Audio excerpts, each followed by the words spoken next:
Section 16, Preserving Moral Integrity. Chapter 68, Prevalence of Corrupting Vices. An age of abounding iniquity. We live amid the perils of the last days. Because iniquity abounds, the love of many waxes cold. The word many refers to the professed followers of Christ. They are affected by the prevailing iniquity and backslide from God, but it is not necessary that they should be thus affected. Cause of this declension is that they do not stand clear from this iniquity. The fact that their love of God is waxing cold because iniquity abounds shows that they are, in some sense, partakers in this iniquity, or it would not affect their love for God and their zeal and fervor in this cause. Influence of debasing books and pictures. Many of the young are eager for books. They read everything they can obtain. Exciting love stories and impure pictures have a corrupting influence. Novels are eagerly perused by many, and as the result, their imagination becomes defiled. In the cars, photographs of females in a state of nudity are frequently circulated for sale. These disgusting pictures are also found in Daguerrean saloons' photoshops and are hung upon the walls of those who deal in engravings. This is an age when corruption is teeming everywhere. The lust of the eye and corrupt passions are aroused by beholding and by reading. The heart is corrupted through the imagination. The mind takes pleasure in contemplating scenes which awaken the lower and baser passions. These vile images, seen through defiled imagination, corrupt the morals and prepare the deluded, infatuated beings to give loose rein to lustful passions. Then follow sins and crimes which drag beings formed in the image of God down to a level with the beasts, sinking them at last in perdition. Licentiousness, the special sin. A terrible picture of the condition of the world has been presented before me. Immorality abounds everywhere. Licentiousness is the special sin of this age. Never did vice lift its deformed head with such boldness as now. People seem to be benumbed, and the lovers of virtue and true goodness are nearly discouraged by its boldness, strength, and prevalence. I was referred to Romans 1 verses 18 to 32 as a true description of the world previous to the second appearing of Christ. It is sin, not trial and suffering, which separates God from His people and renders the soul incapable of enjoying and glorifying Him. It is sin that is destroying souls. Sin and vice exist in Sabbath-keeping families. Satan's attack on youth.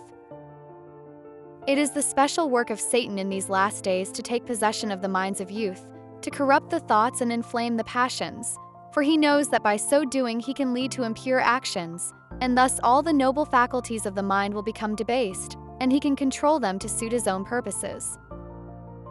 An index to the future of society. The youth of today are a sure index to the future of society, and as we view them, what can we hope for that future? The majority are fond of amusement and averse to work. They have but little self-control and become excited and angry on the slightest occasion. Very many in every age and station of life are without principle or conscience, and with their idle, spendthrift habits they are rushing into vice and are corrupting society, until our world is becoming a second Sodom. If the appetites and passions were under the control of reason and religion, society would present a widely different aspect. God never designed that the present woeful condition of things should exist.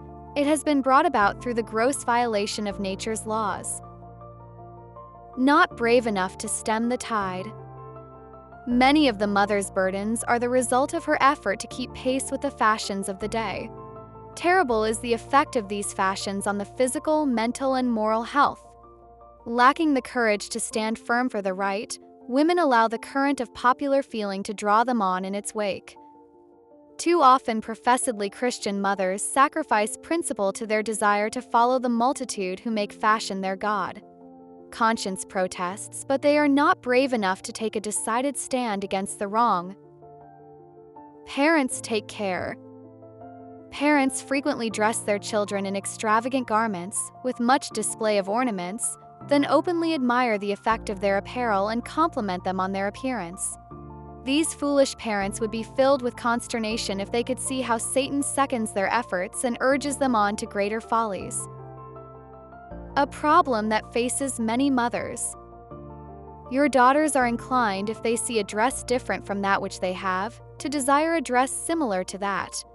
Or perhaps they want something else that they see others have, which you do not feel would be in accordance with your faith to grant them. Will you allow them to tease this thing out of you, letting them mold you instead of molding them according to the principles of the gospel? Our children are very precious in the sight of God. Let us teach them the Word of God and train them in His ways. It is your privilege to teach your children to live so that they will have the commendation of heaven. Let us not encourage our children to follow the fashions of the world, and if we will be faithful in giving them a right training, they will not do this.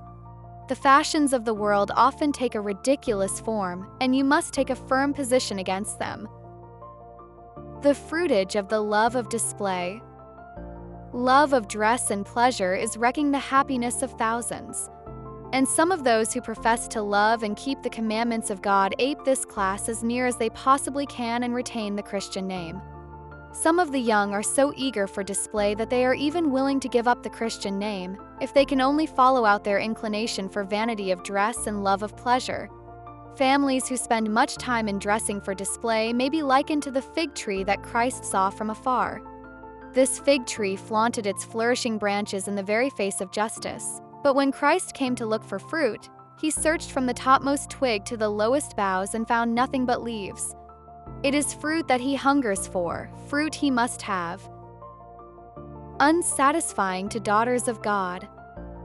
There is enough necessary and important labor in this world of need and suffering without wasting precious moments for ornamentation or display.